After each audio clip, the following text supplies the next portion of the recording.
Good evening, ladies and gentlemen, and welcome to the iRacing Today radio show for today, which is September the 4th, which is a very, very special day. At least for me it is.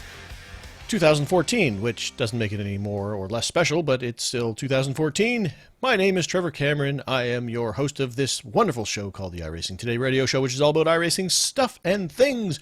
Also here I have Mr. Chad Dalton. How are you doing tonight, Mr. Chad? Happy birthday. We discussed this, and we said that that was not what we wanted to have happen. I didn't sing it. Plus, I'm pretty sure it's not public domain, so therefore, I think we're going to get sued now or something. I don't know. It's a big joke where that it's not public domain, so you can't actually say that. Or sing it, so that they sing, but he's a jolly good fellow. And that's, I just said happy birth. Yeah, I don't think they own the words happy birthday, actually, so I think we're okay on that one. Okay. Well, happy birthday. Yay, it is my birthday, September the 4th. We're recording on my actual birthday, not just like, hey, it's all like close to my birthday and junk. No, it's my actual birthday today, and that's, some would think that I'd take time off to spend time with my family or do something like that, but no, I'm going to sit here in my basement and be doing a radio show for you guys, because that's how I roll. And I negotiated with the family that we'll celebrate my birthday tomorrow night when it's not a school night, so we can stay up later. So... You have to go to school? Well, my kids do, and they want to do something special for me. So. I know. I'm just playing a joke. Oh, is that what that's called? Okay. I guess. That's what somebody told me.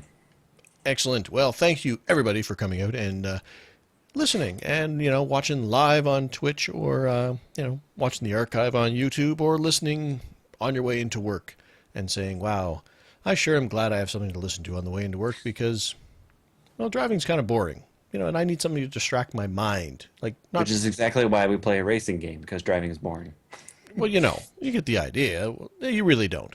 But, don't get too distracted, pay attention, 10 and 2, safety first here, but, that's how we roll. And all of a sudden, somebody's entering into the Ratface Studios for some reason, but that's okay. She knows that I'm recording, so she has given up the hand signal of, I know what you're doing, I'm not going to mess with your show.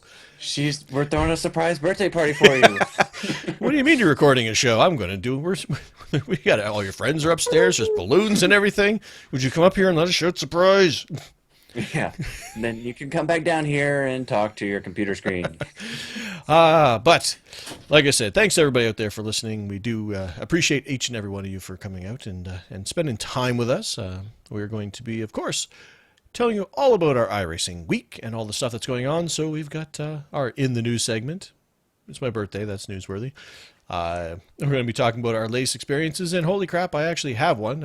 I made effort to make sure that I had some efforts and then some experiences to talk about, and then was immediately mocked by my friends of saying, holy crap, you're on the track. Wow, that's amazing. But we're going to talk about the poll question, which was, of course, your favorite car on iRacing.com, which I waited until the last possible moment to answer. And fortunately, Chad tweeted me. It's like, hey, remember when you said you were going to forget to do that? Did you do it? I'm all like, no, but I'll do it now. Yep. And then we're going to talk about our track of the week, which is USA International Speedway, which is sadly only enjoyable in virtual form at this point in time because the actual track is a hayfield. Yeah, which is sad because it's one of my favorite tracks, and Chad's as well. And we have a rookie tip of the week as well for you guys. So I think that covers the. I did it again. I did a check to the monitor that Chad's face is on, but not the. But man, I'm not a good video person. We discussed this before the show. It's like, man, if we didn't have to do video, this would be great and easy. The Chad's face is on?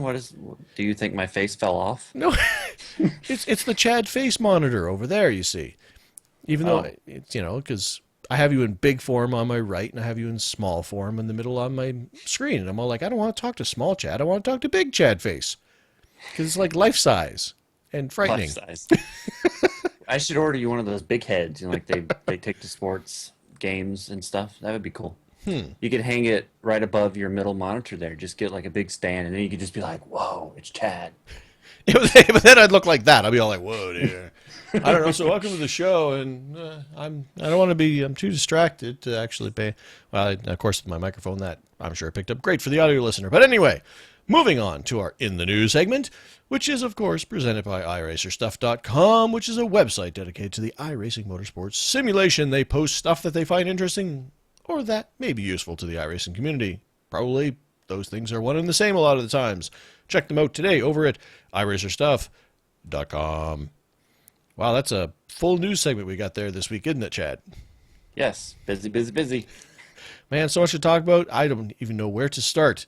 I don't know. Let's start with the only item that we have for news this week, which is actually a pretty cool item, and it sort of follows up into something that we talked about a couple months ago, I think, month and a half ago, something like that. But there are actually a couple of, well, there's one good story for you guys to read over on the iRacing.com iRacing news segment, and then there's a also It's not a segment; it's a website. well, it's a segment of the website, maybe.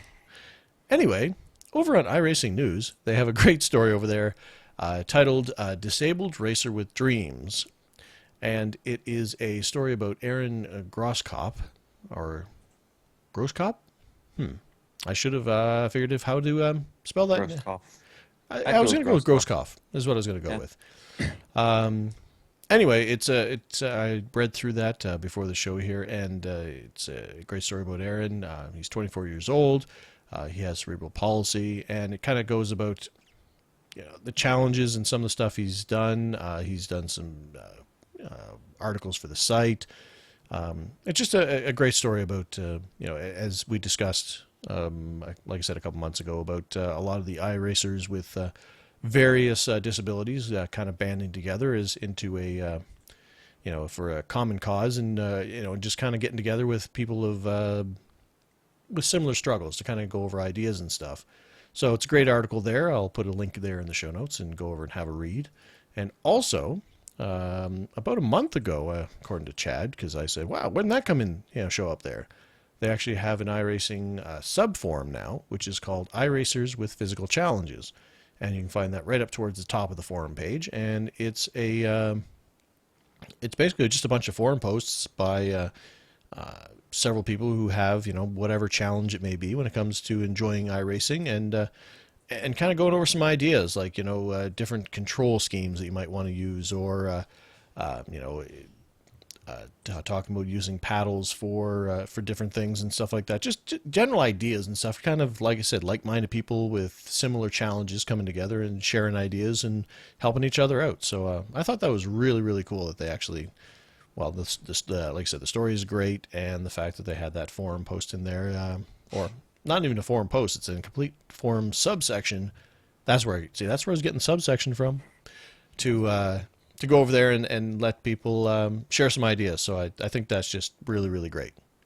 Yeah, absolutely. So be sure and check that out if you haven't yet. And that completes our In the News segment.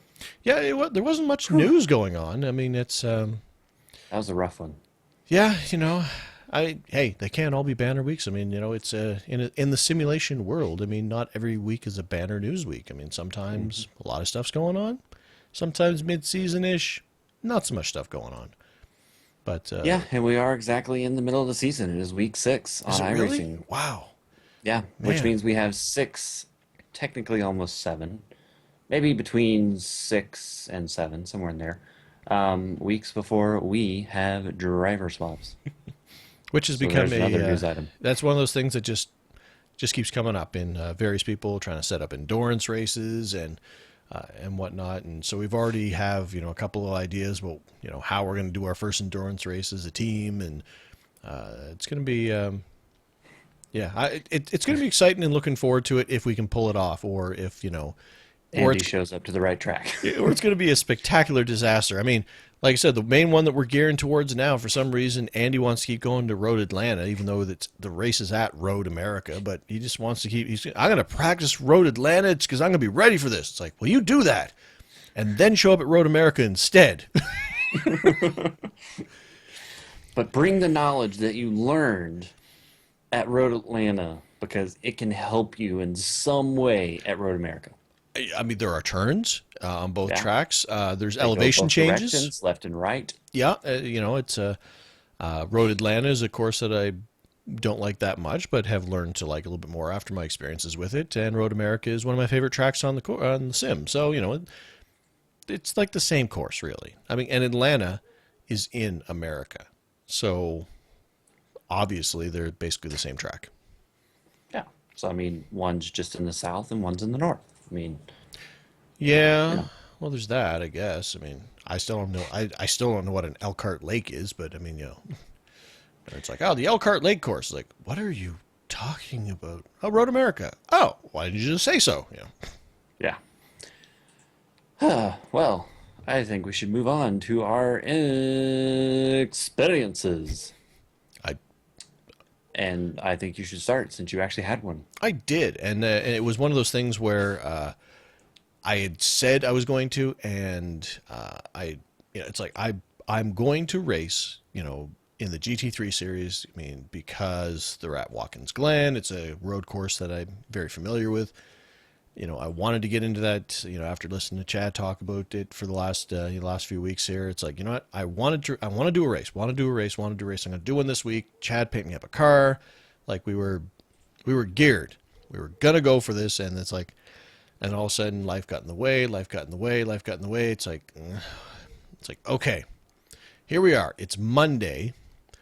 It's a holiday here in North America. I don't know if it is in the rest of the world. To just whack the microphone, so I'm sure that'll sound spectacular. The So it's a holiday here in North America called Labor Day. I couldn't tell you why, but I'm sure if I Googled it, I could probably tell you why. But I don't feel like it. So anyway, so the day off, and as everybody knows, Mondays, at least on this side of the pond, that's when the season or the week transfers over to the next week. So I said, you know what?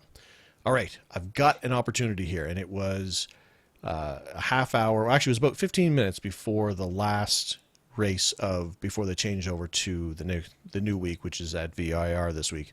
So it's like, you know what? All right, kids are taken care of. The wife's good. And so it's like, I'm disappearing. I'm going away. So I came downstairs, practiced for 15 minutes, and then jumped into the race. It's like, all right, I practiced enough to know that, kind of where the limits are with the McLaren and how to get around the course. Jumped into the race. Fortunately, started way at the back, which is great.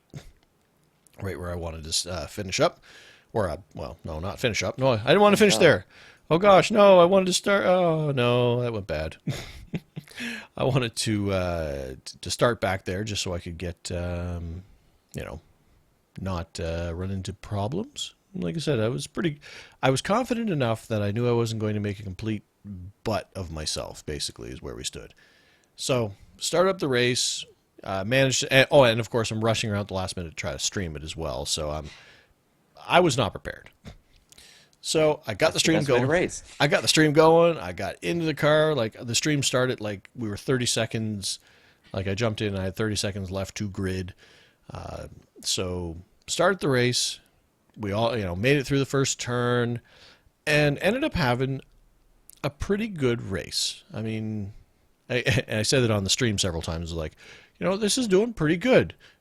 With the caveat of for me, because I'm obviously not going to do great at this, but it kind of, the thing that really struck me during this race was as far as how much I liked the McLaren, which I liked it when it first came out and I tried it as well, was the fact that as I was racing it, like I said, it's obviously a more challenging car to drive than the Jetta because, well, more power, it's not as easy to control.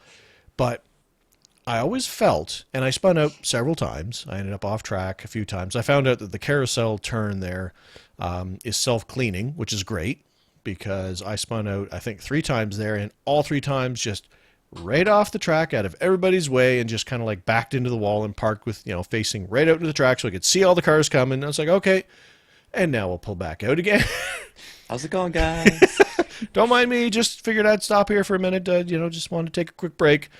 But The view is great from here. You should try it. every time I spun out, I felt like it was my fault. And what I mean by that is the fact that like there's a lot of times in learning cars and learning tracks and stuff when I'm trying to get my groove and trying to get the rhythm going, that I feel that it's because the car is too difficult to drive, or because it's a challenging section, or because of some other force. But with the McLaren, because of the amount of grip it has, and the power to it, that every time I spun out, I felt like, I think there's one time it kind of caught me off guard, but every time, almost all the times I spun out or I went off track or ended up offline, it was because I did something wrong and I knew what I did wrong. Like it's like, okay, yep, I understand. I went too fast in that corner. That's why this situation ended up happening. So it was cool because even though I did have some rough patches, I mean, I ended up with 10 incident points at the end of it, in a 30-minute race. So I guess it's only an incident every 3 minutes. I mean, that's not bad, I guess. But it That's was, about every 2 laps or so. yeah. Well, we were doing what? It was about a minute 45 was the average lap time. Well, minute 45 to minute 50. Pardon me. So, but every time like I said, when I had those incidents, it was, I knew instantly what I had done wrong. And that feedback was kind of important for trying to learn to be a little bit better, to improve on the skills, that I was learning with this McLaren. So I might stick with this car because, I mean, a car like that's going to give me that ability, that feedback, so I don't feel like I'm messing up because I just suck. It's like I've messed up, but I know why.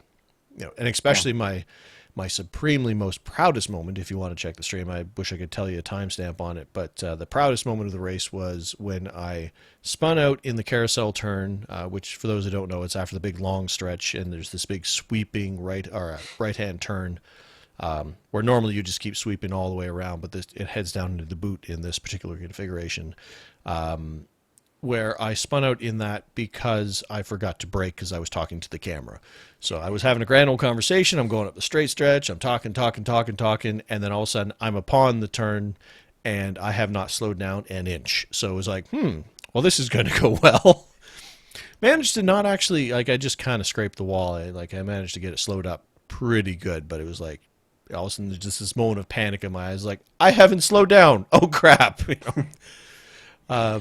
But I didn't. I mean, I ended up finishing, like, we started 27 cars. No, sorry, 28 cars, and I ended up finishing 18th. So, I mean, you know what?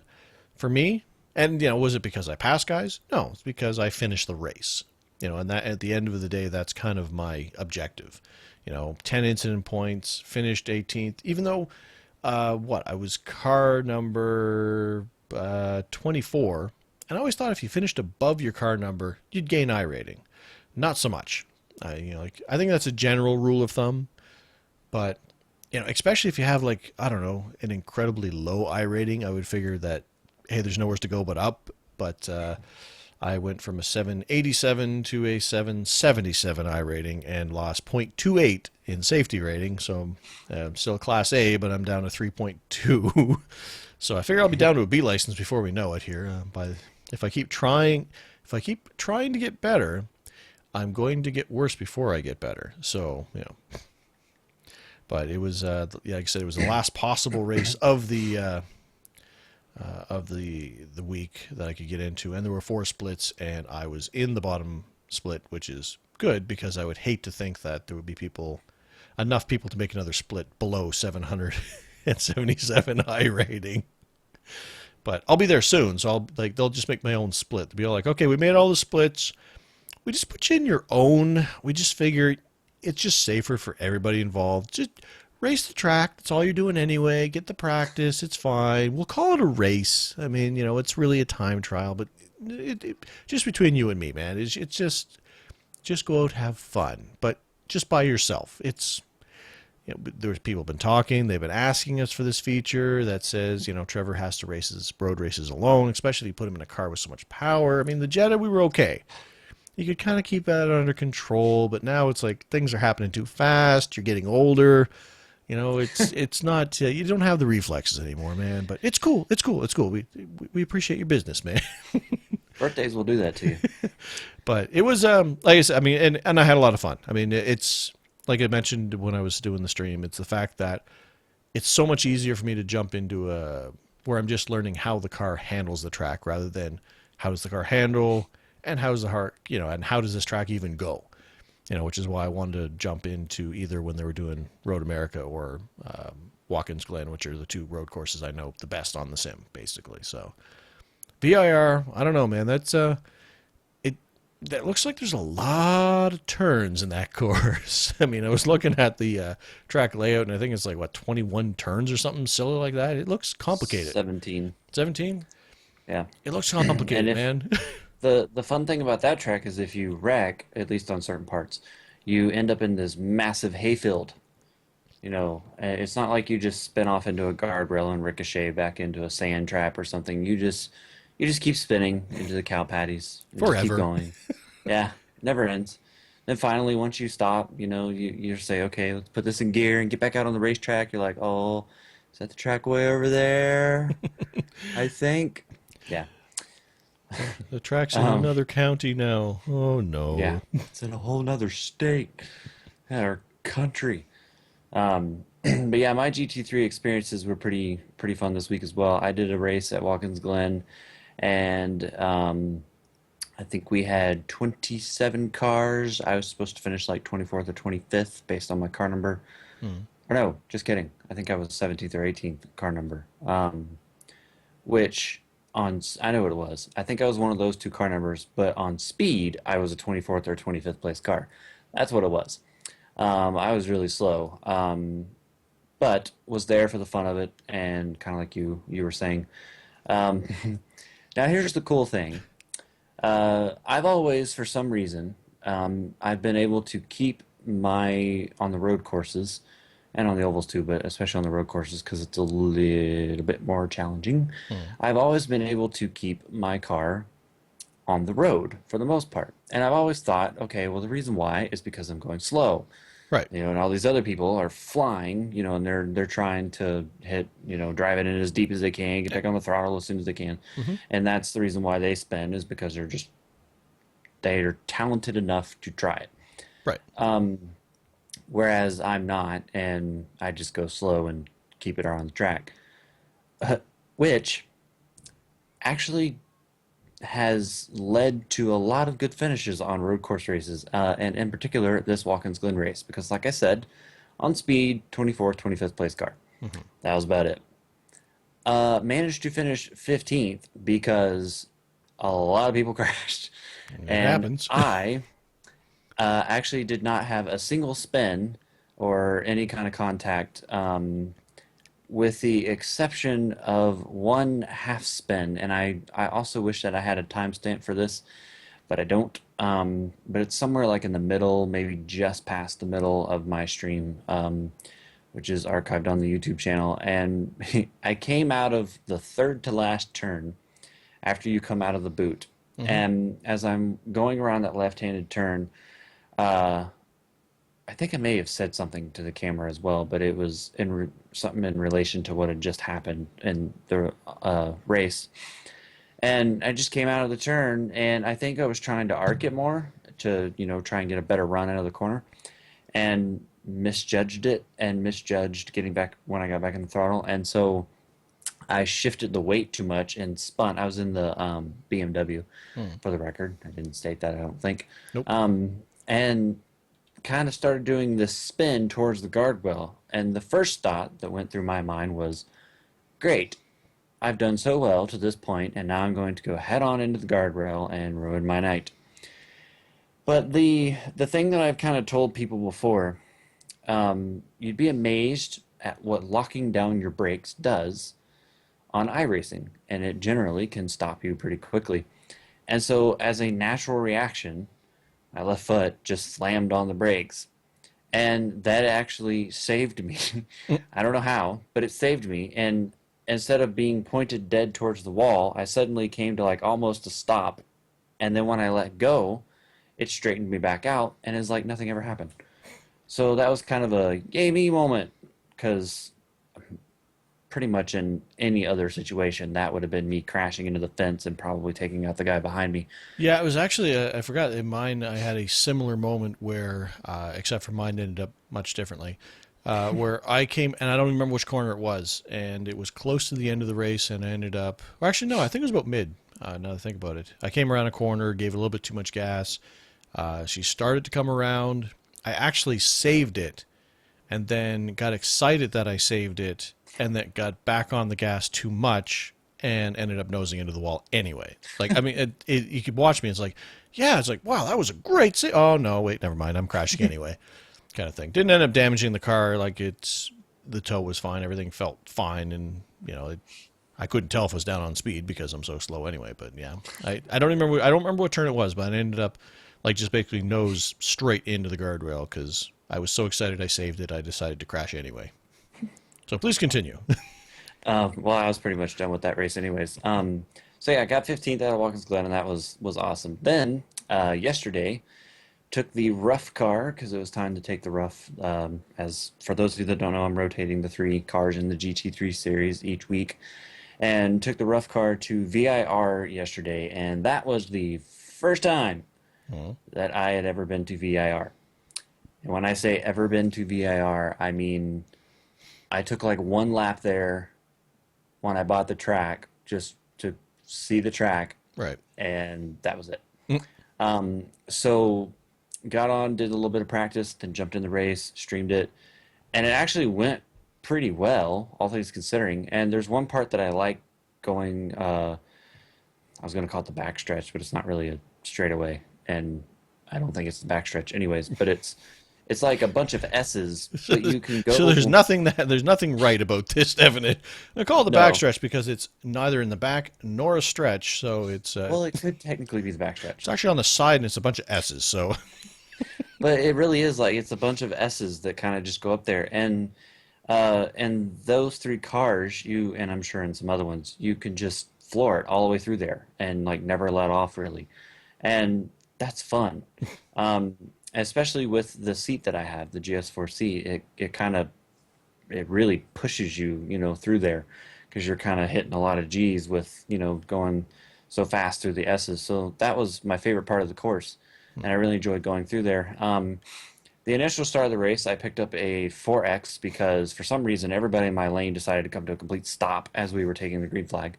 So that's always exciting. I didn't have any time to react to that. And then a couple laps into the race, got distracted by looking at something in the top left corner and ran off the road. ooh, look, a butterfly. Yeah, it's like, whoa. Um, but I locked down the brakes and barely hit the wall and did not get a meatball flag, which I was worried I was going to get. And then everything else was smooth, and I was actually, I had gained quite a few spots. I think there were 25 cars, 24 to 25 cars. There's always big turnouts for these GT3 races. Hmm. And I was supposed to finish 15th no, maybe it was 13th. But anyways, I everything went great, and I actually had a pretty good battle with one of the guys that was in the BMW for the last, I don't know, 6, 7 laps of the race, maybe. I caught him, passed him, and then he passed me right back, and then I tried to chase him, and I was actually like trying to chase him, which is kind of new for me on a road course. Hmm. Normally I'm just out there riding around, kind of cruising, but with him, I was trying to beat him. I was trying to get him, and that made it more fun for me because it was like, hey, I'm actually racing in a road race. I'm not just riding around. And I didn't catch him, and I wasn't going to. But for some odd reason, I spun out in the last turn. Just did a quick 360. Just decided to check out the track from a different angle and looped it around and kept going, and then didn't cost me anything except just a bunch of time, which didn't really matter because I was coming to the checker flag anyways. But I ended up finishing 12th, so I'll take it. And that's being my first time at VIR, I was pretty pleased. But I was not happy with 9 incident points, which cost me 36 safety rating Ooh, even worse points, than which mine. is, I hate that. That's just all I'm going to say. But anyways, Well, okay, we both hate it. Yes, we both lost a significant amount, but yeah, as we spoke about in the past, especially when it comes to a learning curve like this, like don't we have to learn how to follow our own advice and not worry about the numbers. I mean, I yeah, saw the numbers. It's like, ooh, no, that's 28 safety rating. It's like, man, I might get bumped down to a B license soon. But then it's like, you know what? But does that matter? You know, what I yeah, mean, I'm pretty sure I will eventually kind of plateau out where I'm supposed to be. Because I like I mentioned before. I mean, I didn't fast track up to my A license on the road, but it was a concentrated effort. I did it on purpose. It wasn't just racing. It was okay. I'm going to race these types of cars. I'm going to, like I earned my A license on purpose, but I still earned it. But I figured now if I just race, then my license will just kind of even out where I'm supposed to be. Is the way I figure it. So well, and that's kind of the way that I am with my I rating, and I think I'm pretty close to where I should be on that. But yeah, I mean, I don't totally worry about the numbers, but yet it does. I don't like losing 36 safety rating. That's like, no, not gonna happen. true. So I next mean, week, yeah, I was next gonna week, say. I I got to mean, get some of that back. and with like I said, I mean, I look at my oval one. My oval one's a 4.99, and I'm proud that it's a 4.99. Like I have peaked out on my safety rating on oval. So anytime it dips below that, same thing. I'm looking and saying, oh man, I was there. I was at the pinnacle of I am Mr. Safety, and now I'm not, and this makes me Mr. sad. Safety.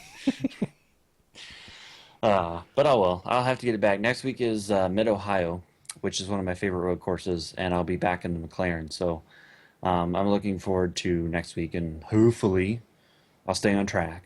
I know that track very well, so I shouldn't wreck on my own. It is a fun track. I will give you Yeah. that. So hopefully I'll be able to gain back some of that 36. That's the thing though that I hate when you're Class A. You lose 36 safety rating, and then it takes you like 3 races to gain all 36 back. Hmm. And then you do the next race, and it's like, oh, here, you just gained all that back, all that hard work. I'm taking 40 away. What now? And then it takes you like 4 more races to get the 40 back. How do So you feel that's what about I get annoyed that? about. How do you feel? So annoying. But anyways, I'm still having fun in the GT3 series, and that's like I was saying, it's a pretty popular series and it's fun. They go to a lot of different road courses, and driving for me, anyways, the 3 different cars each week is pretty darn cool, and it kind of mixes things up, keeps it fresh. So I Yeah, like I doing that. mean, like I said, I mean, like I jumped into it and I was thinking that I was going to have a problem. And I mean, being the last race today, so it's still kind of, I mean, sure, like I said, over in North America it was a holiday, but I mean, there were 4 splits. I mean, and that's middle of the day on a Monday kind of thing. So, Yeah. I was saying, well, I wonder if they're even going to have a split. It's like they had 4. Yeah. So yeah, that Well, that kind of speaks to the popularity of the series. well, and also you factor in that on the other side of the pond for us, it's evening time. So there's a lot of people there that are into road racing and into the GT3. So you kind of get the best of both worlds Hmm. with that series because with the races going off every 2 hours, it seems like it caters to enough people from around the globe. Right. And like I said, it still fascinates me that it's a true true to GT3 where like you said you're not broken down by car class. It's like all right, Yeah. these cars are all this class of car, all the points are the same. Pick whichever car you feel is best for this track or best suits your abilities or you're most comfortable with, and there you go. Like that, Or just run all 3 because you want to, like me. yeah. But I mean, like that's like I said, that's what fascinated me and really made me want to try the series was the fact that it was multi car but not multi class is Hmm. really cool. Yeah, So absolutely. did you have a race on Monday too? I did. That was the second week with John and Scott being my crew chiefs, and I'm going to talk more about this whole crew chief thing than I am the race itself, which the race itself was really good. But so when this kind of started with them, or with really anybody being my crew chief, but those two obviously being the first two to say, "Hey, I'll do it." Um, I originally set out to just get one person, just to sit in on the race, change the black boxes when I, said to change them, Right. and maybe, if they knew enough about it to help me with some strategy and what they think might or might not work.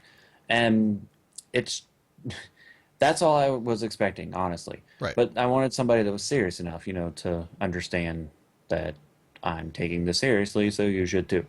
And I ended up with two people.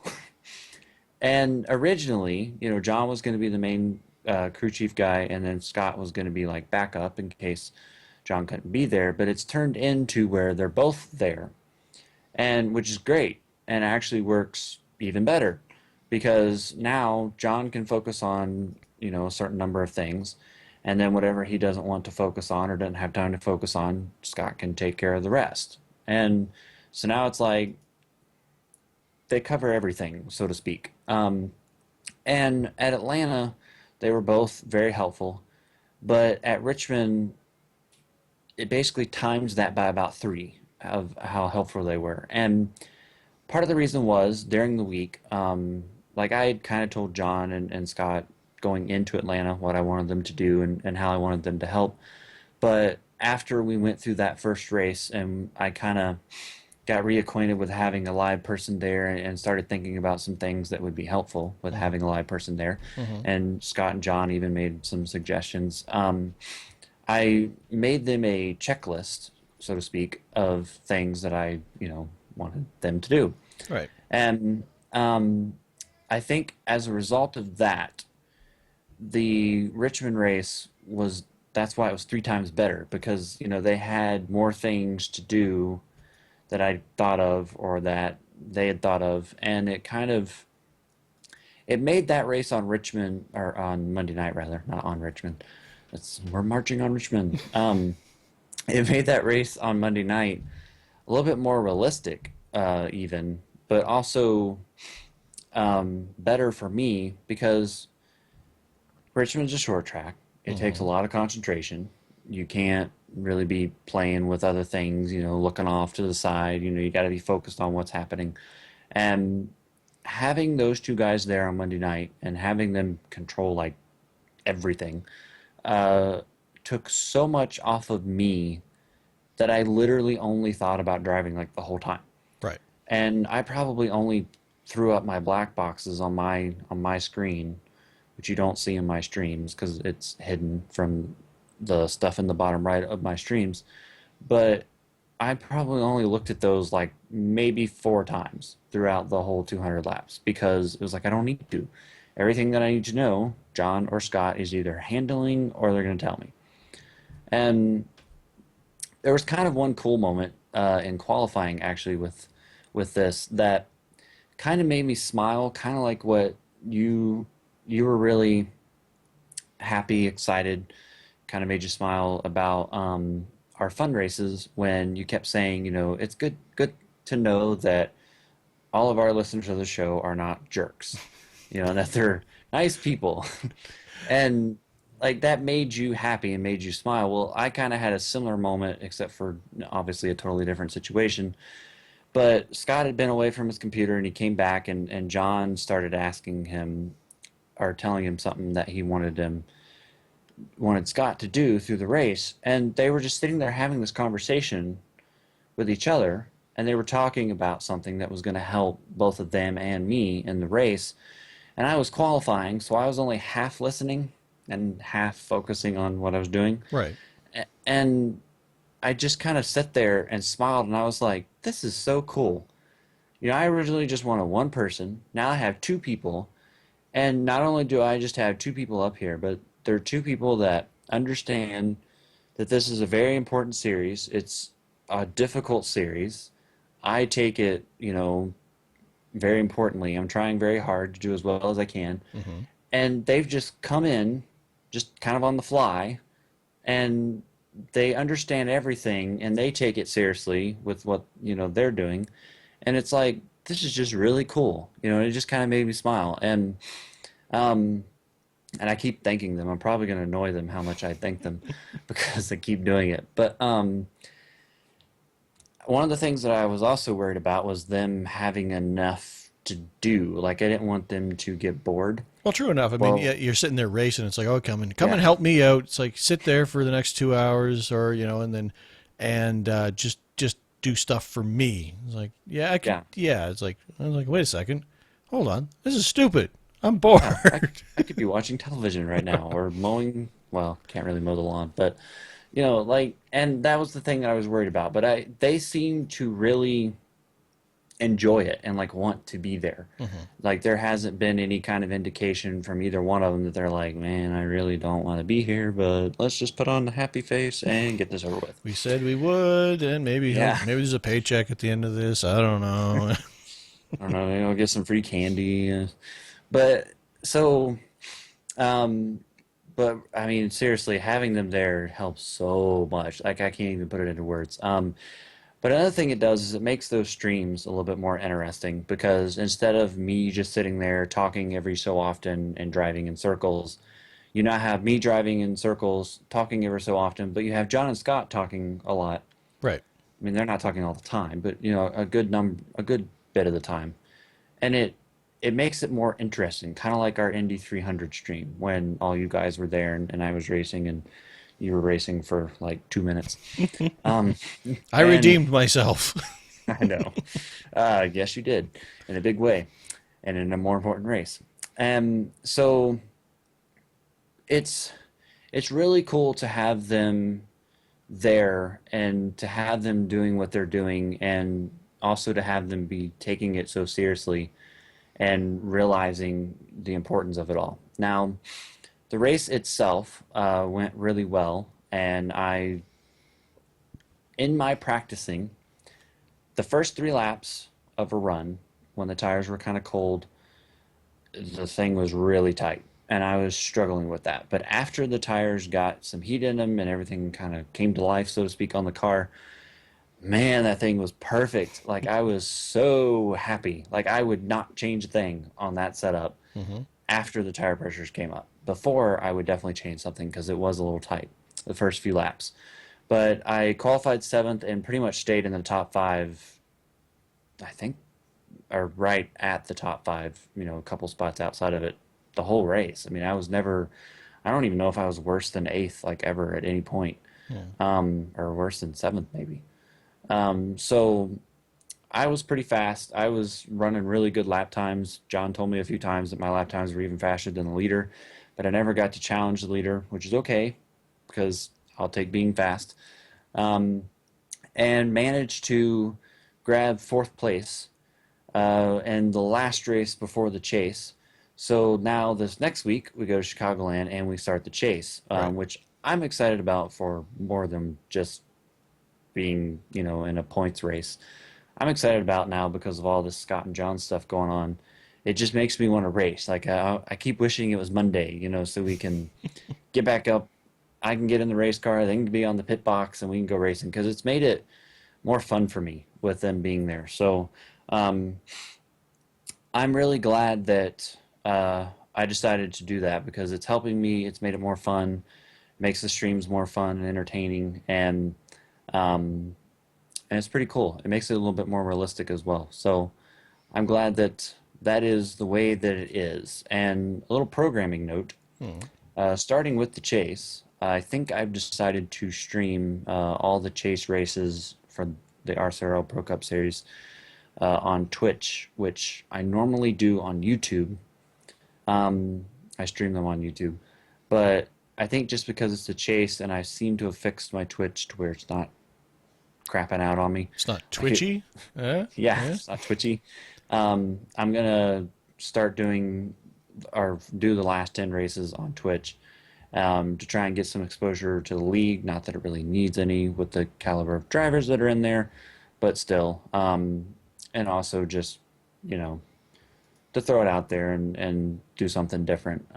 So if you're one of those people that watches those races every Monday on my YouTube channel, just keep in mind that it will be on Twitch this coming Monday, and of course I'll have a link on my Twitter when I go live. So just wanted to throw that out there, and man, I'm ready to go racing. That's all I got to say. Well, and I'm glad that, I mean, after our experiences with I mean, we keep going back to the Indy 500 slash Indy 300 time frame, but I mean, that was such a that was it was one of the coolest experiences ever on iRacing for a lot for all of us basically, and the viewers really enjoyed getting that sense of realism, that sense of looking behind the scenes, so to speak, and getting that sense of teamwork and stuff. So I'm really glad that you found a way to kind of move that experience into your streams to kind of give the viewers that experience over again.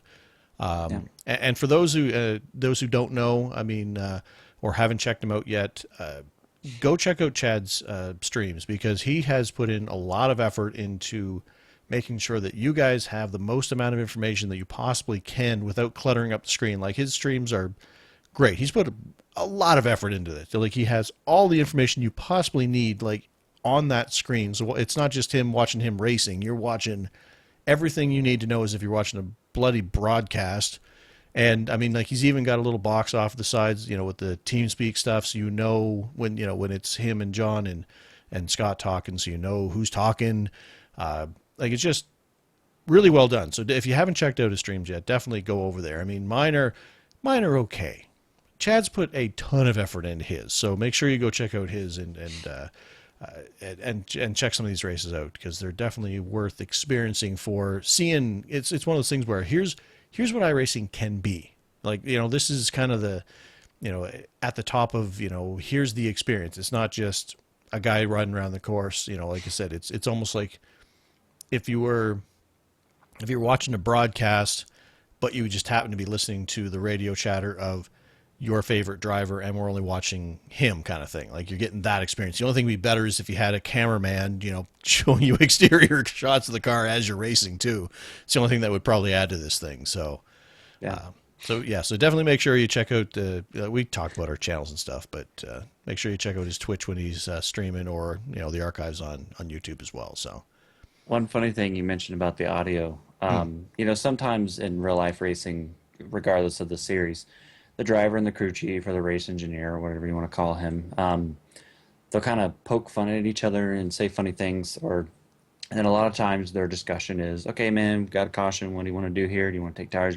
And there's two instances in the stream from Richmond where one time we had a caution and it had been a little while since I had pitted. And so as soon as the caution came out, I told John, I was like, all right, I'm coming to pit road because I knew everybody was going to pit. And I was like, I want 4 tires and fill it up. And he goes on the radio and he's like, all right, man, I got you all set up. He's like, you want a banana, water, anything else? And then he goes, I know it gets really hot in there inside those race cars. And, like I was laughing, but I knew I had to come back with something clever. And the first thing that came to my mind to his response of, it gets really hot in the car, I was just like, yeah, right now would be a great time to do the ice bucket challenge. And then later in the race, we had gotten on the strategy where we had enough fuel to go to the end of the race, so we weren't putting any more fuel in the car. Well, I couldn't decide if it was helping me or not, because some tracks it will help you, some tracks it doesn't help you. And Richmond, I had never done it before, so I was kind of like flipping the coin, trying to figure out, is this better? Is it not better? I can't decide because I couldn't get the feel for the car if it was better or not. And I was leaning in my head towards just not putting fuel in again and just sticking with the strategy, but I didn't know. And John came on with a caution and he said, all right, man, decision time. Do you want to come down and get 2 tires? Do you want 4 tires? Do you want to put fuel in the thing? Do you want to keep not putting fuel in it? And I came on the radio and I was like, well, I know I want 4 tires, but I don't know what to do with the fuel. And I was like, because I don't know like what the car's doing. And this is one of the reasons why I like having John and Scott there, but in this particular case, John, since he was the one talking to me, is because he made the decision and didn't debate it.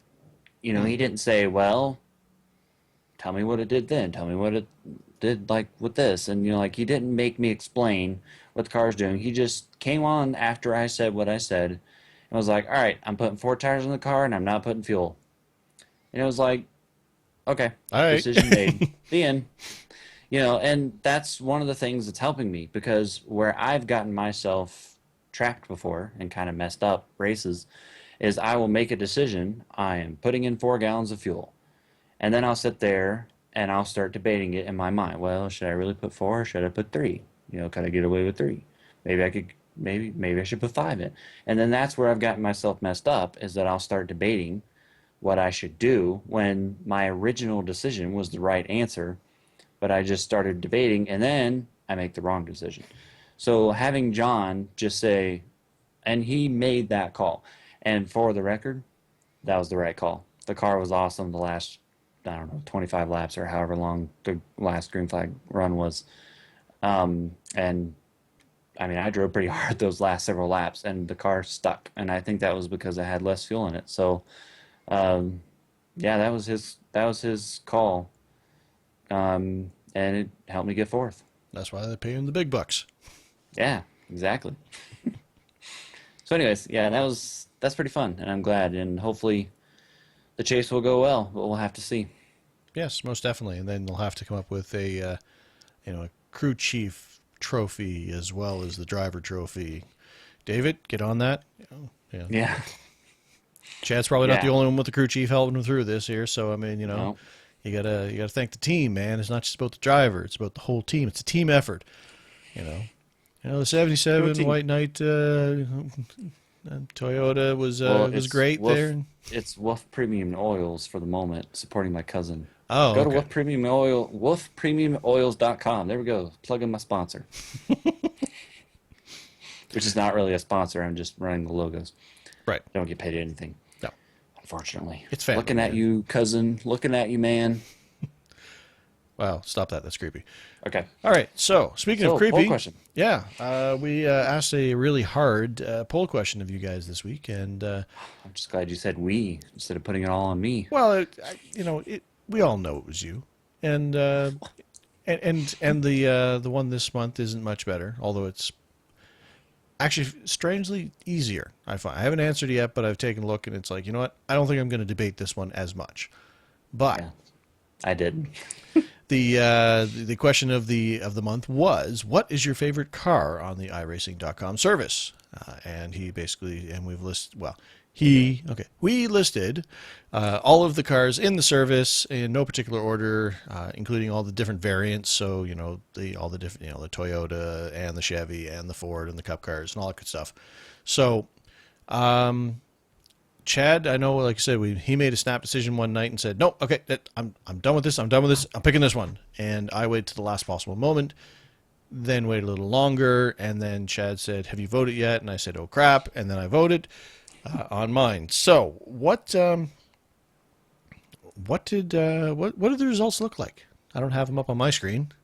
Well, it's a pretty low percentage for the winning cars. It was actually a tie. But there were a lot of votes. So I think, and there were a lot of different voting. So I think that's why the percentage were pretty low. But the Star Mazda and the IndyCar DW12, the new version of the IndyCar, both got the most votes at 10% of the votes, which sounds really low, but it's actually pretty high. Yeah. So a little tie there for first with the Star Mazda and the IndyCar, which are similar with at least being open wheel cars. Other than that, they're really not that similar. One of them looks like it could take off and fly. The Ford Falcon came home in second with 9% of the votes, and then the BMW Z4 GT3 The Ford with Falcon, 7% really? of the votes. Huh. Yeah, I'm Ford Falcon. surprised in that one. Well, that is where our people from Australia come in, I believe. I would think would be safe to say. So thank you, folks from the down yonder that have voted for that.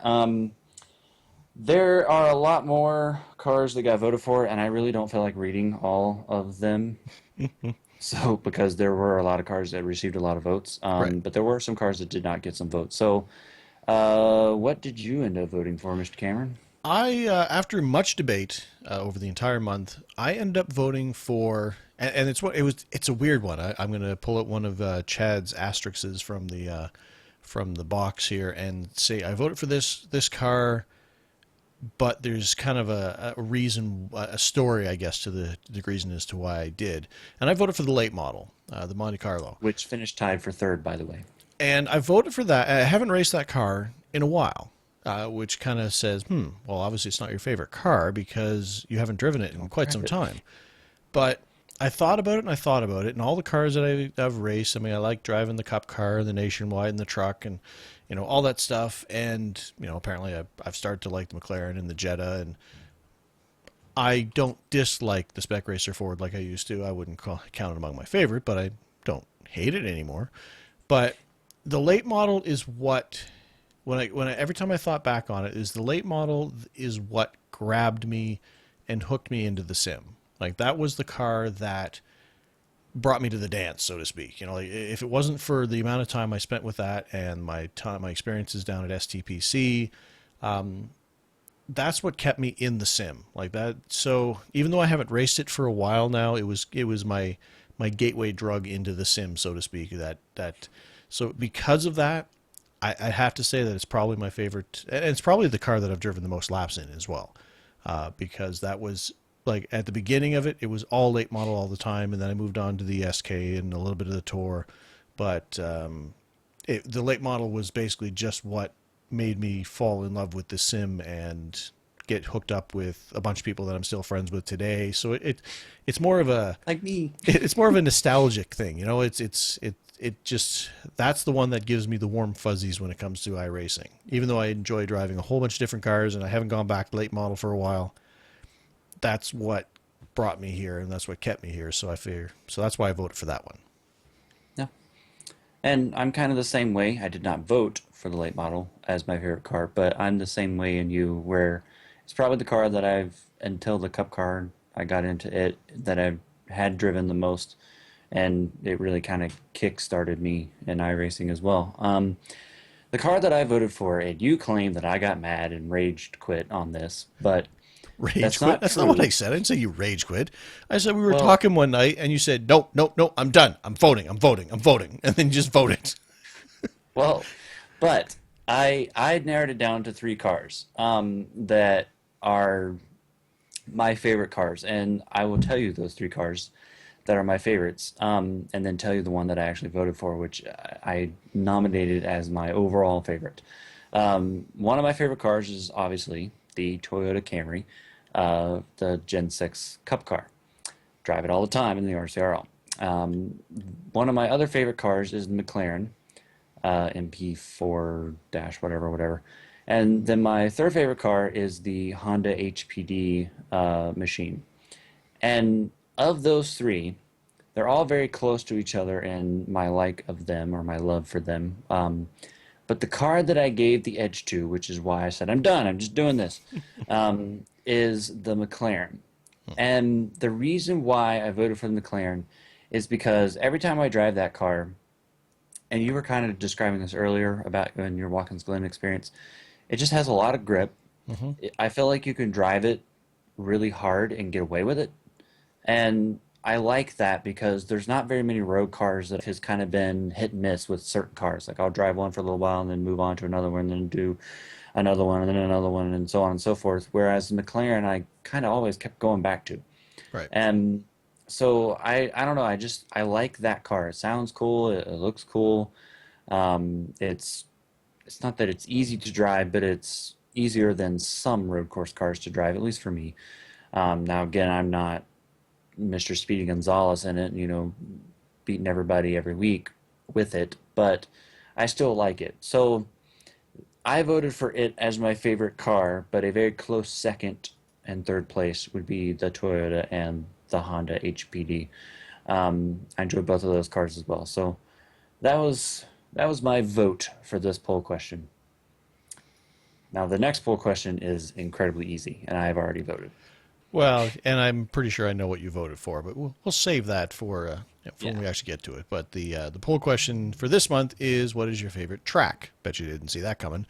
Uh, in the iRacing .com service. So and I don't know what my answer is yet. I know what yours is, obviously, but it's Most people probably do. Like I said, I think it'll be easier because I don't know. Yeah. But Well, but it's then easier but I because mean, like when I just thinking back, I mean, like I can name off like a half dozen that are tracks that I just love on the surface. So maybe it's not going to be as easy as I thought it would be. well, I can think of three that I know that you love, and one of them we're getting ready to talk about. Yes. Do you want to do that now? We can. Why don't we talk about that now? Okay, And I say we go for it. then we'll finish up with the rookie tip after we're done this. But our track of the week is one of the cars that is definitely going to be in the No. track of the week. Track of the week. Track of the week. I said car, didn't I? Did I say Yes. car?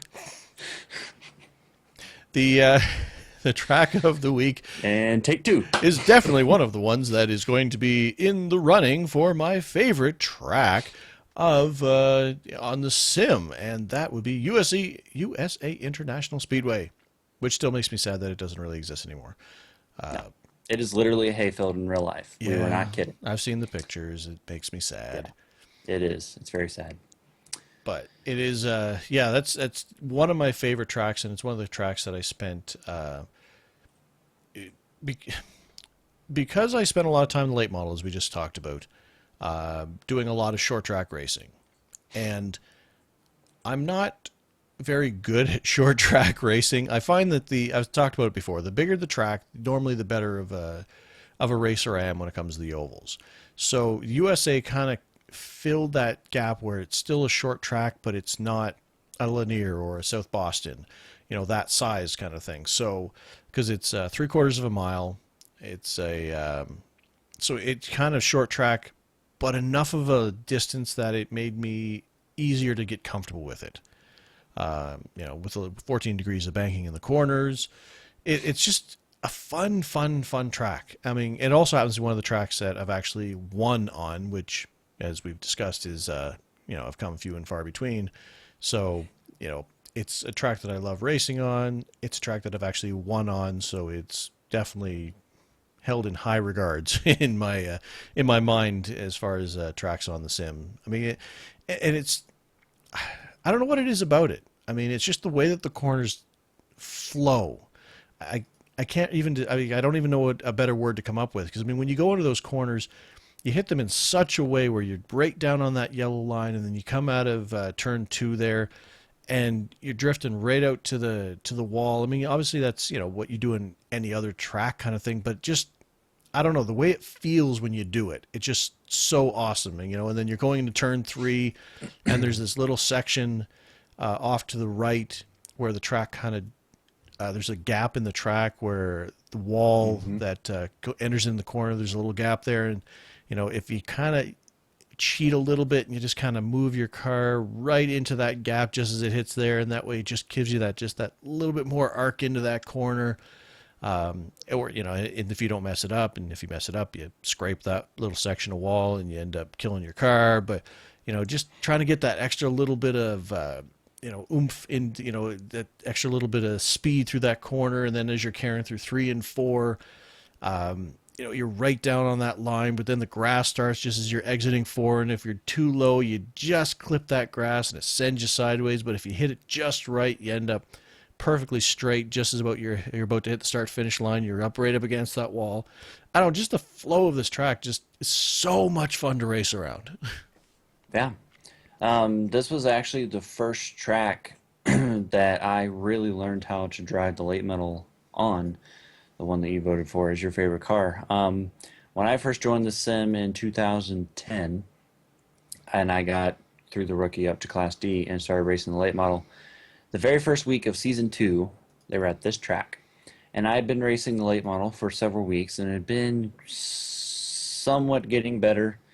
For the most part, it was kind of running in the back. But this was the first track, that first week of the season, where I really learned how to get around this place. And as a result, I think I did like 5 races and literally had a fifth, a fourth, a third, a second, and a first, but not in that order. Just kind of scrambled around in those 5 starts, and like really just clicked with this track. And I think it's a lot of why how you just described it, just the way the turns are, the way that the track kind of flows.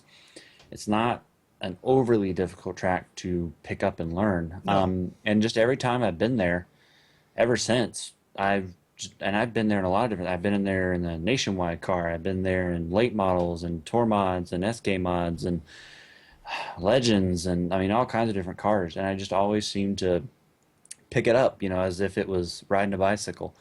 And it's just a fun track, like you were saying, and it flows well. It looks like some other oval tracks. Like it kind of looking at the track diagram, it looks like New Hampshire. Obviously, nothing like New Hampshire, but it just looks like it because it's just kind of that circle oval type. Right, or And Martinsville, or yeah, or Martinsville, exactly. And it's like it just looks so simple.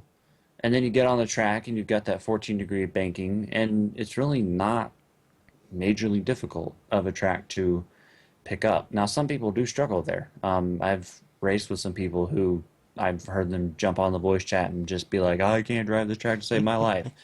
And, and I understand everybody has a track they're not good at and everybody has a track that they are good at. But for this track to me just seems like it's easier than most tracks to pick up.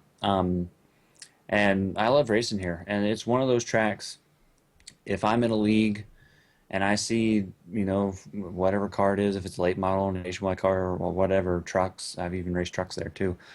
And I see this on the schedule, I try to show up just because it's at that track. right. And I enjoy racing it. So, it's a pretty cool track. And the other cool thing about it is that it is included with your subscription on iRacing. So you get it for free. Yep. So and it actually you brought up a good point. It's a good kind of learning track as well, and that's probably why I spent more time on it than the others because, like you said, it's a short track that's not that short, so it gives you more space to kind of learn what your rhythm is, to learn your groove. Yeah. Where another track, if you're going out on because a lot of people when you start in the sim, I mean you're spending a lot of times, at least on the oval side, on at South Boston or Lanier, which are really short tracks, and while they're not quote unquote challenging tracks, you're always in traffic, and it's a lot harder to learn your craft when you're Yeah. worried about being hit or run over or running over or people spinning in front of you kind of thing. Like this track gives you a little more room to kind of feel your way out, and it like I said, I mean, to me it's a rhythm track. I mean, it's one of those Yeah, things definitely. where some tracks are just rhythm tracks, some tracks you just kind of muscle your way around. I mean, and that probably doesn't make sense to a lot, to some Well, people, but that this is a rhythm track as opposed to something where do you just kind of fight your car around it, I guess. yeah. Yeah. This is definitely a rhythm track, and it reminds me, not exactly, but it sort of reminds me actually of Richmond because it's the same distance. The banking is about the same, a little bit of a difference. And the way you kind of enter the corners, it just feels very similar to me the way you enter turn three at Richmond. Now, turn one is obviously different because you've got that wide sweeping turn at Richmond, but Right. in three, it kind of resembles these turns. So these two tracks, Richmond and USA, I've always kind of compared. For me, now for other people it may not work, but I feel like it would. Just because they're similar. They're not exact, but they're similar. So, I mean, it's a good. That's one of the things I love to do. And here's kind of a on the side rookie tip. When you're driving tracks, the first few tracks you drive on the sim, when you join, there are some of these tracks that you can pick up some characteristics and some of the way you drive them, like a USA, that will apply to tracks that you race in some of the bigger series on down the road. So Hmm. don't just learn the car and say, okay, I'm getting out of my rookie series as fast as I can. And I know that a lot of people want to do that, and that's okay. But you can learn some things that will help you later on in iRacing, and this is a excellent track to learn some things Yep. for later on in iRacing. Definitely. So it's free. So, it's included in your subscription. So there's no reason not to go out and give it a shot if you haven't already. And most of you, if you do any over racing, probably have already. But if you're one of our listeners who does mostly road racing and wants to, dabble in the oval stuff, like we know we did with the fun races, we had some people who weren't, much of it. They weren't used to oval racing at all, and this is there's your there's part one of rookie tip, I guess. Is this is a great track to try to feel your way out and get into oval racing a little bit rather than tackling those super tiny courses where you're more likely to get frustrated before you get good at the other ones. Yeah. This gives you time to get good before, without the frustration getting in as deeply, I think. Yes. Good point. So, that is USA International Speedway. I wish it was still a real track because I would totally like to go visit it and race on it, but I cannot. It was in Lakeland, Florida, and we could go and, I don't know, pay our respects, I guess. Yeah, they would probably just sit there and weep openly at the start finish line. It's like, what? People walking along. Mommy, what's wrong with that man? Don't make eye contact. Just keep moving. Just keep moving. Just keep walking. Just keep walking. So, Yeah, it's pretty sad. But rookie tip of the week, Yes, sir. which kind of comes, and Trevor will, once he knows what I'm talking about, will be able to tune in a little bit on this one. But the title that I'm giving this is Wait Until After the Race. And we've talked about this before on the show, but I think it's been a little while, and so might as well talk about it again. But one of the things that I've noticed in some of my GT3 Challenge races, and I'm not picking on the series, I'm just picking on some of the drivers. And obviously I don't know any of their names because I don't pay attention, but and I wouldn't call them out anyways. But I've just noticed that there seems to be a recurring theme in GT3 races, but also all across iRacing. It's not just GT3; it's all throughout iRacing, where people will get in a crash and they get wrecked by somebody. That happens, and they instantly start either swearing or just yelling at the top of their lungs, either in voice chat by using all capital letters, or not capital letters, in text chat by using all capital letters. That's what I meant to say. I'm yelling in capital letters. Can you not tell by the volume of my voice? Text chat, all capital letters, or yelling fairly loudly in voice chat is what I meant to say. And they just start yelling at the person while the race is still going on. Now, on ovals, most of the time when you have a crash, it brings out a caution. And so everybody on the track is going at pace speed, whatever that is for that track. So I can see that a little bit more because everyone's kind of slowed down at caution pace. Right. But I still don't agree with it. But on the road side, you pretty much don't have cautions. And so everybody is still racing at full race speed, concentrating, focusing. Some of the people are in really good battles for maybe the lead or maybe 10th place, and when people start arguing over the text chat especially, but even over on voice chat, it is highly and incredibly annoying, distracting, bothering. What's another good term? I get the idea. I was gonna go with jerky, but Yeah, we can go with jerky. To other people that are still competing ooh, on the disrespectful. racetrack, and yeah, Disrespectful. There we go. There we go. And it's like I've noticed this in some of my GT3 series races, and again, I'm not picking on the series as I just whacked my microphone, so now me and Trevor are even. For those of you keeping tally, that's one apiece now. Yeah, one apiece. And and obviously I'm only racing in the GT3 series for my official stuff on a regular basis. And like let's see, in the last couple of races, and you guys can see it on my stream. I mean, it's there. Like Trevor said one day on the show, we stream it. It's on the internet. You can't run. People were like, somebody would get wrecked, and then, I have no clue that they got wrecked. And then suddenly at the top of the screen, someone says, "You a-hole." And I'm just like, really? And like, then they suddenly just start arguing. Like every text is like the two of them going back and forth. And it's like, you can't help when you're racing and somebody's text chats, you can't just help but look up But there and be look like, up. "Ooh, what's somebody saying?" Well, and And it's not even just the fact you can't help but look up there. It's the fact that there's occasionally important information up there. Somebody might be yeah, telling you to what like side to I'm pass them pitting. on, or they're pitting, or Yeah, something like that. So you can't ignore it.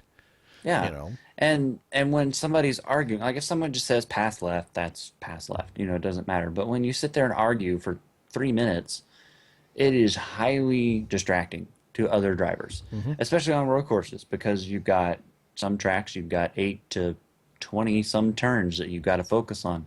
And, for me, I'm not that good, so I'm not going to be competing for really good finishes.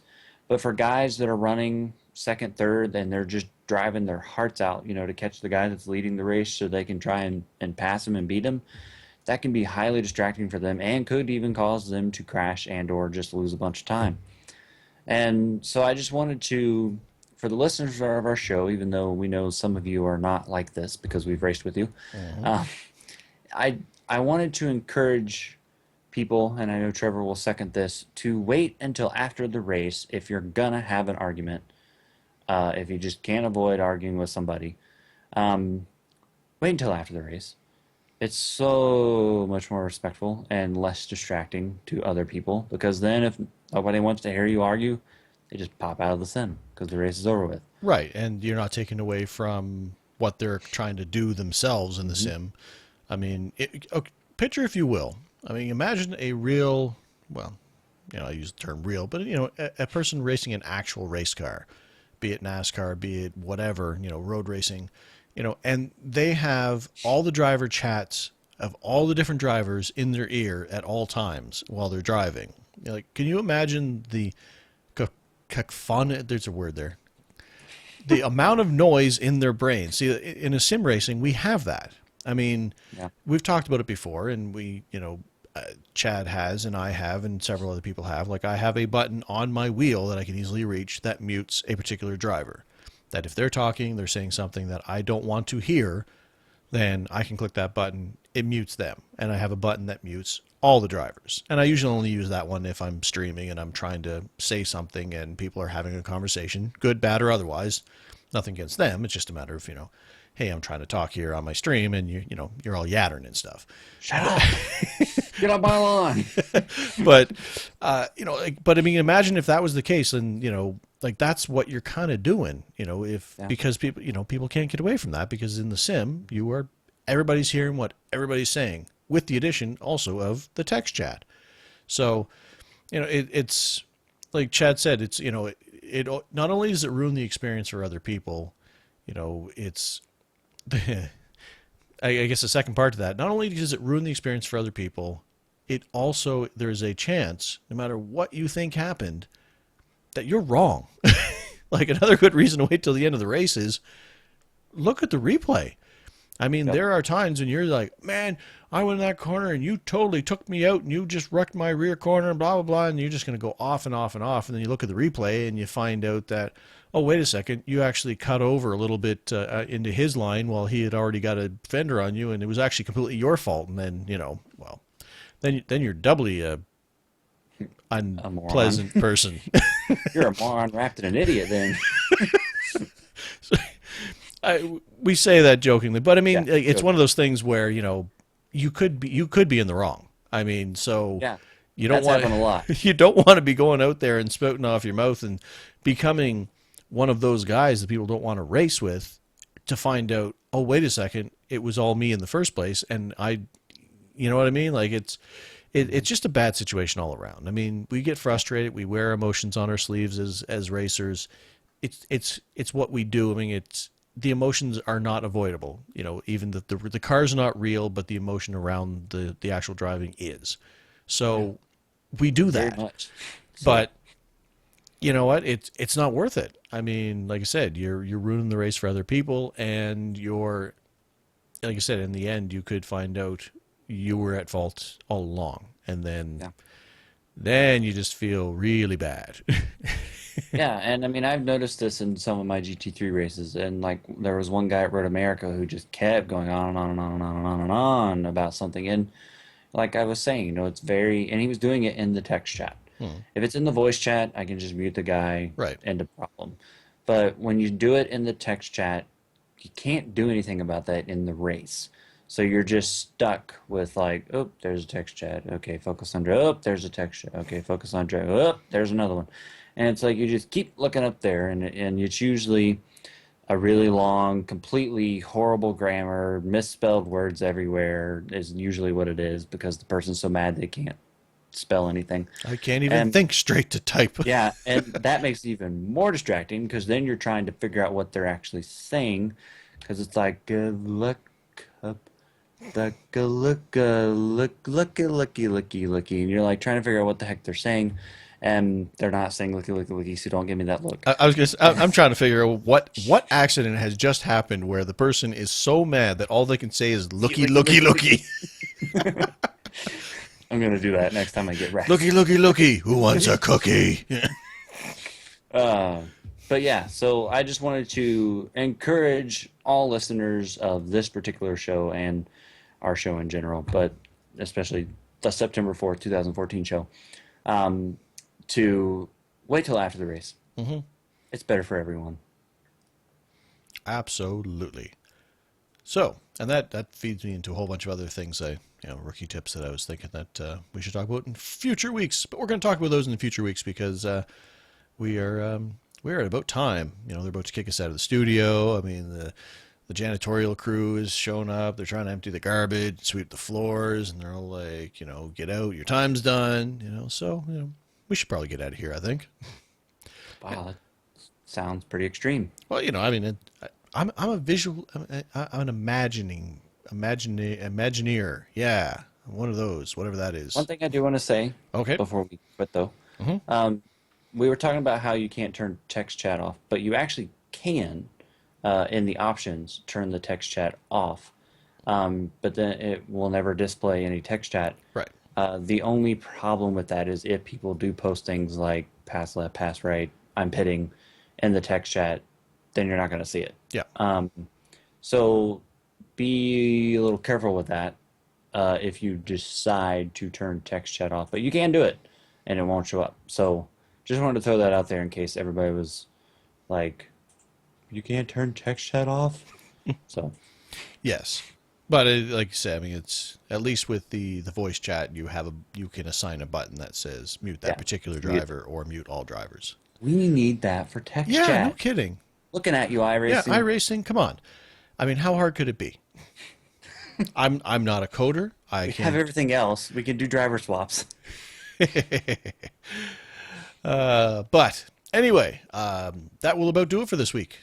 Big thanks to all of you out there for listening. Remember, the show is available for download on iTunes and Zune under the podcast section, where we would really appreciate a review to help us get the word out, if you don't mind. And if you haven't done so already, or create new usernames, make new reviews. I don't care. I won't tell nobody. The show is also available not available for. It's available on YouTube. And that's over at my page on Ratface Productions, and it is going to be streamed live each week on Twitch over at White Knight Productions for Chad, and the show will be mirrored on his YouTube channel as well. You can check out the website for information, archives, links, and the polls that we mentioned on the show over at iRacingTodayRadio.com. Make sure to go vote for that new poll so we can see what you guys think about that, about your favorite track this week or this month. You can give a like to the show on Facebook by searching for the iRacing Today radio show over on Facebook, which is the only place that people can wish people happy birthday. It's like, hey, I haven't talked to you for an entire year, but I'm going to say happy birthday because Facebook told me to. That's why you should always have a fake birthday. It always weirds me out. Like, I wake up the morning of my birthday, check my mail, and it's just Facebook. It's like the last time you said anything to me was this time a year ago. Like, and I mean, if you're going to do it, be clever about it. Say something that would indicate this is not a stock answer. You've not had your secretary do your, Facebook account. Happy birthday, Trevor. I remember when we went to high school together. Just something that would identify that you actually even remember who the heck I even am. Anyway, that's Facebook. And we have a page over there. That's great. Because Chad does it, not me. Because he knows how Facebook works and stuff, and I just hate it. I hate Facebook. I don't even have Facebook for my own self. But it's for the show, and there are several people that have found us through there and actually have Yeah. had conversations there. So as much as we diss it, it apparently has its uses. And I Ah, think we've gotten like over 120 likes so far. So nice. keep them coming. Absolutely. But the most important place to find information about the show, other than our website, is through Twitter, because Chad and myself are quite active there on Twitter, saying things all the time, show related, racing related. Usually it's me talking about Greg Biffle or video games, and Chad's talking about his races and stuff and other things. Thunderstorms. I don't know. And you can find us both over there. You can find myself at iRacing Today, and that's me. And of course, it is at for Mr. Chad. Did it. Manan. At it's Cadillac for Mr. Chad over there. Please email any questions, comments, and poll suggestions that you may have to feedback at iRacingTodayRadio.com, or you can tweet us or Facebook us or yeah. And of course, feel free to add myself and Trevor as friends on the iRacing.com website, members website, so that you can come and race with us if we happen to be online. Which, for the record, Absolutely. I'm online more than Trevor. Because Um, half the time I'm in a different country. yeah. But are you thinking about joining iRacing?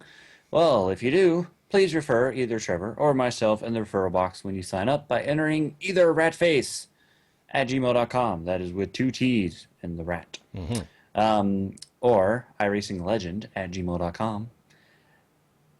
But until next week, ladies and gentlemen, remember that the race is rarely won in the first turn. But it is often lost there. Good night, everybody.